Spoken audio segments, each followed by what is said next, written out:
नमस्कार दोस्तों, RCS academy पर आपका स्वागत है। दोस्तों, भूगोल की यात्रा का यह तीसरा वीडियो है जिसके अंदर आज अपन देशांतरों का अध्ययन करेंगे। इससे पहले अपन भारत का जो बेसिक इंट्रोडक्शन था वो अपन ने पढ़ लिया है, उसके बाद में अक्षांश पढ़ लिया है। आज तीसरे वीडियो में अपन देशांतरों का अध्ययन करेंगे। तो चलते हैं देशांतरों की ओर।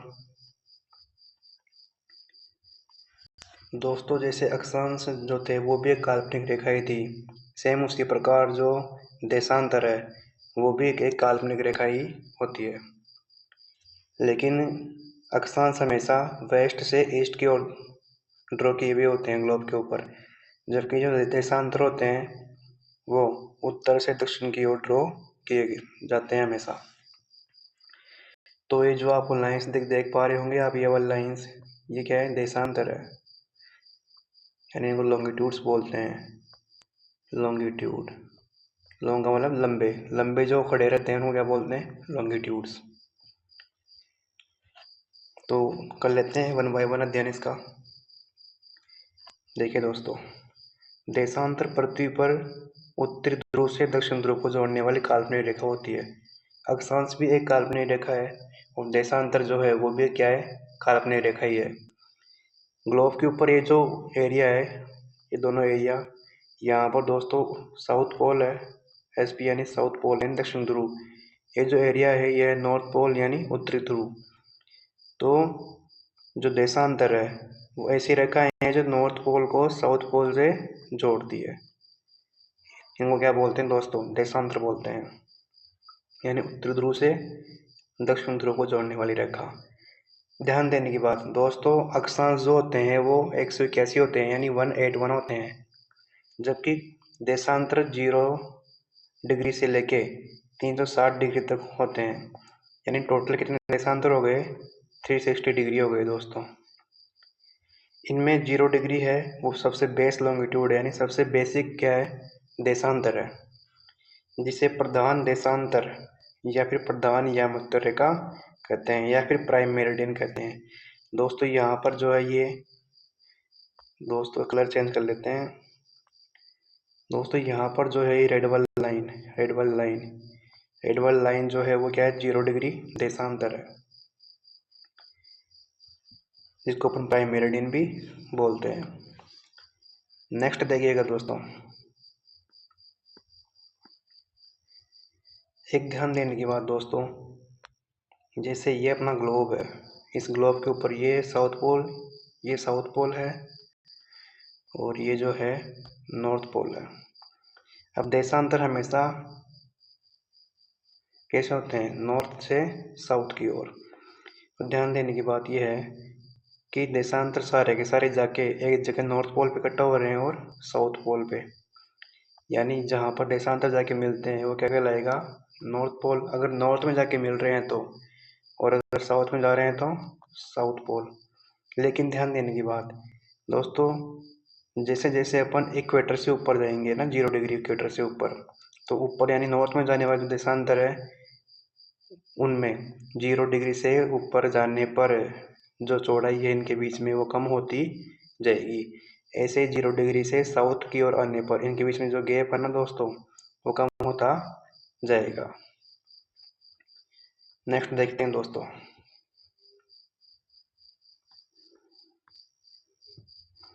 कुछ महत्वपूर्ण बिंदु है देशांतर के बारे में, वो समझ लेते हैं। सबसे पहला बिंदु, ध्रुव पर यह रेखाएं आपस में एक बिंदु पर मिल जाती है। जैसे दोस्तों आपका ग्लोब है, यहाँ पर ये जो है नॉर्थ पोल है और यहाँ पर जो है ये साउथ पोल है। तो ग्लोब के ऊपर हमेशा जो ये रेखाएं हैं ये आपस में एक ही जगह के मिल जाती है। अगर नॉर्थ में मिल रही है तो ये कौन सा पोल हो गया है? North pole. और अगर साउथ में मिल रही है तो ये साउथ पोल हो गया। नंबर 2 पॉइंट है विषुवत रेखा, जिसको अपन भूमध्य रेखा भी बोलते हैं या फिर 0 डिग्री इक्वेटर लाइन भी बोलते हैं। यह रेखा ये सर्वाधिक चौड़ी हो जाती है, यानी ये 0 डिग्री इक्वेटर है दोस्तों, 0 डिग्री इक्वेटर। इस 0 डिग्री के ऊपर देशांतर रेखाओं में सर्वाधिक गैप होता है दोस्तों, और वो कितना किलोमीटर है? 111.321 किलोमीटर है। जो कि सिर्फ और सिर्फ 0 डिग्री इक्वेटर पर ही देशांतरों में सर्वाधिक गैप होता है। 0 डिग्री से जैसे जैसे अपन ऊपर जाएंगे या नीचे जाएंगे यानी कि दूर हटेंगे, तो ये जो गैप है ना दोस्तों, ये कम होता चला जाएगा। अक्सर ऐसे सवाल स्टेटमेंट देके पूछता है दोस्तों, जो बड़े लेवल के एग्जाम्स होती है ना, जैसे यूपीएससी या फिर आरएस वगैरह या फिर स्टेट पीसीएस, इन सब में स्टेटमेंट वाले क्वेश्चन आते हैं दोस्तों, तो उनके लिए महत्वपूर्ण है ये बिंदु। नेक्स्ट देखिएगा दोस्तों, चलते हैं आगे।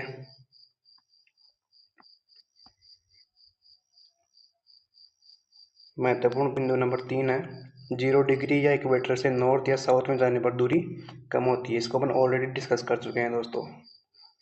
एक बार पुनः बता रहा हूँ मैं आपको। जैसे मान लीजिए ग्लोब है, इस ग्लोब के ऊपर यहाँ पर ये तो है दोनों ध्रुव हो गए, ये नॉर्थ पोल है और ये जो है साउथ पोल है दोस्तों। इन पोल्स के ऊपर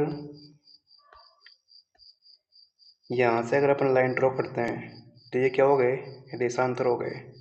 ध्यान देने की बात क्या थी, ध्यान देने की बात यह है कि देशांतर हमेशा नॉर्थ से साउथ ही खींचे जाते हैं।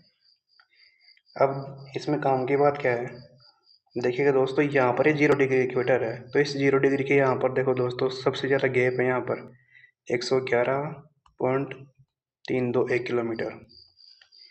लेकिन यहाँ से ऊपर चले गए अपन, तो यहाँ पर देखो दोस्तों गैप जो है वो कम होता जा रहा है। इसमें सबसे काम की बात यही थी दोस्तों, यानी इक्वेटर के आसपास में सर्वाधिक गैप है, इक्वेटर से दूर हटेंगे तो गैप कम होता चला जाएगा, तो देशांतरों के बीच का गैप कम होता चला जाएगा। नेक्स्ट है दोस्तों पॉइंट नंबर 4,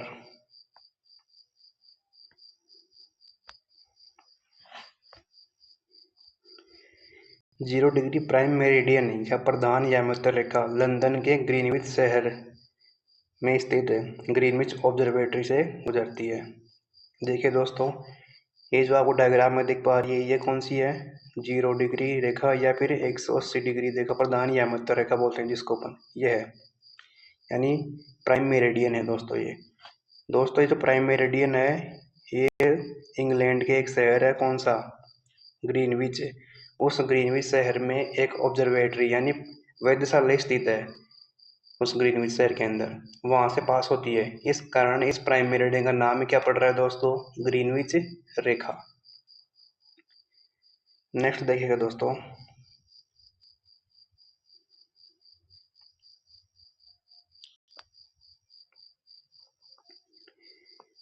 पॉइंट नंबर 5 देख लेते हैं।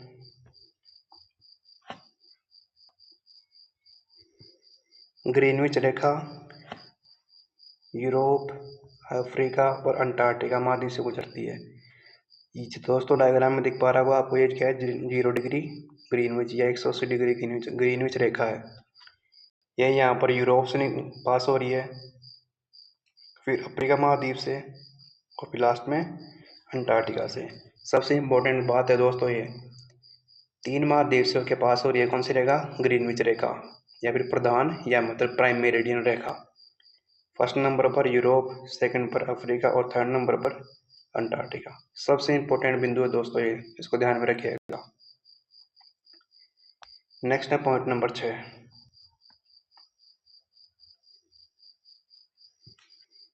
ग्रीनविच रेखा कौन कौन से देश से गुजरती है। दोस्तों आपको देश दिख रहे होंगे डायग्राम के अंदर, यूनाइटेड किंगडम यानी यूके, उसके बाद में है फ्रांस, उसके बाद में स्पेन, उसके बाद में है अल्जीरिया, उसके बाद में माली, उसके बाद में बुर्किना फासो, इसके बाद में है घाना, दोस्तों ये रहा घाना, और लास्ट में टोगो के पास होती है दोस्तों। तो इनमें से अक्सर ऑब्जेक्टिव सवाल में आपको इनमें से कोई 3 ऑप्शन देगा जिनसे ग्रीनविच रेखा पास होगी, और एक ऑप्शन देगा जिनसे पास नहीं होगी, तो वही वाला आपका आंसर होगा दोस्तों। तो ऑब्जेक्टिव क्वेश्चंस में यहाँ से क्वेश्चन बनने की संभावना होती है, तो सबसे इम्पोर्टेंट बिंदु है दोस्तों ये, ध्यान में रखिएगा इसको दोस्तों। पॉइंट नंबर 7 पर चलते हैं।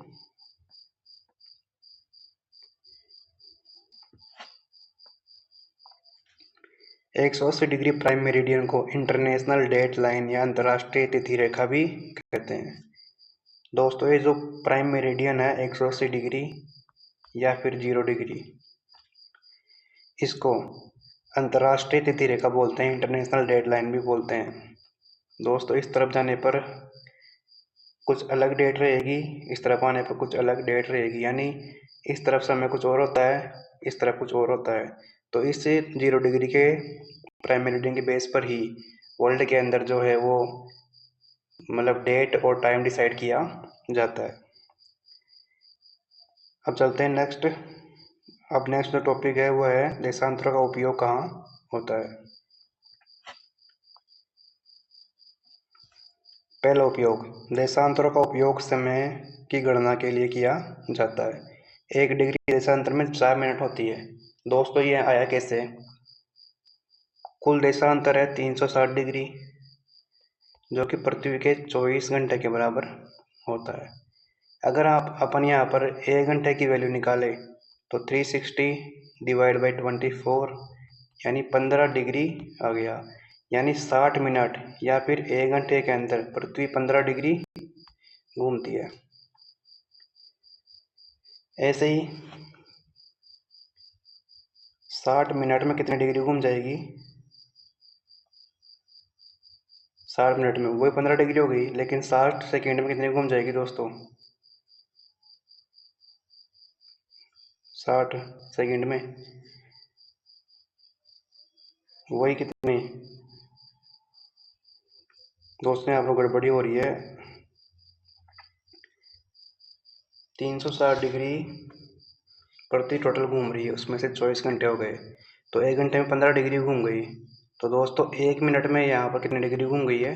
4 डिग्री, यानी 1 डिग्री देशांतर में 4 मिनट हो गई दोस्तों। 4 मिनट का समय लगता है डिग्री देशांतर को पार करके जाने के अंदर। ऐसे ही 360 डिग्री देशांतर पृथ्वी के 24 घंटे के बराबर होता है, अर्थात 1 घंटे में 15 डिग्री घूमती है पृथ्वी। ये तो मैंने आपको बता ही दिया दोस्तों। नेक्स्ट है उपयोग नंबर 2।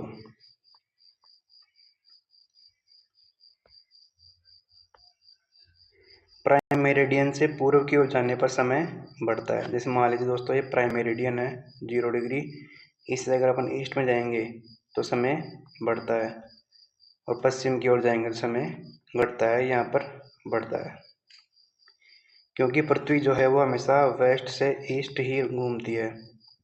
इसलिए पूर्व में यहाँ पर सूर्योदय भी क्या होता है दोस्तों? पहले होता है। इससे वहाँ का जो ग्रीन्स टाइम मीन टाइम है वो हमेशा आगे होता है।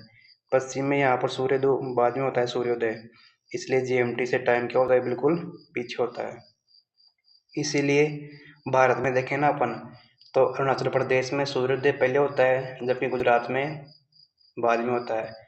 इन दोनों राज्यों में लगभग 2 घंटे का अंतराल देखने को मिलता है, यानी गुजरात का टाइम जो है वो 2 घंटे पीछे होता है, और वहाँ पर जो अरुणाचल प्रदेश में समय 2 घंटे पहले होता है। तो ये थे कुछ आज के पॉइंट, लेकिन इससे पहले भी एक टॉपिक और बचा हुआ है, और वो क्या है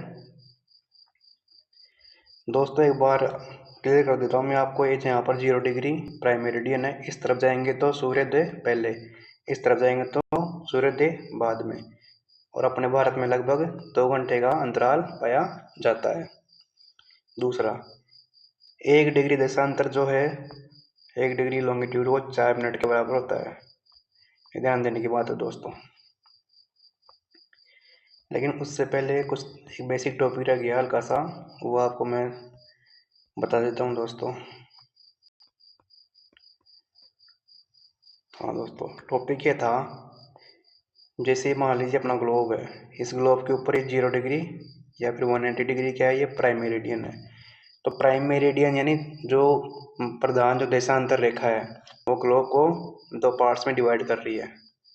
ये वाला जो पार्ट है वो तो ईस्ट हेमिस्फेयर हो गया, ईस्ट हेमिस्फेयर, और ये कौन सा हो गया? वेस्ट हेमिस्फेयर, यानी पश्चिमी अर्धगोला, यह है पूर्वी अर्धगोला।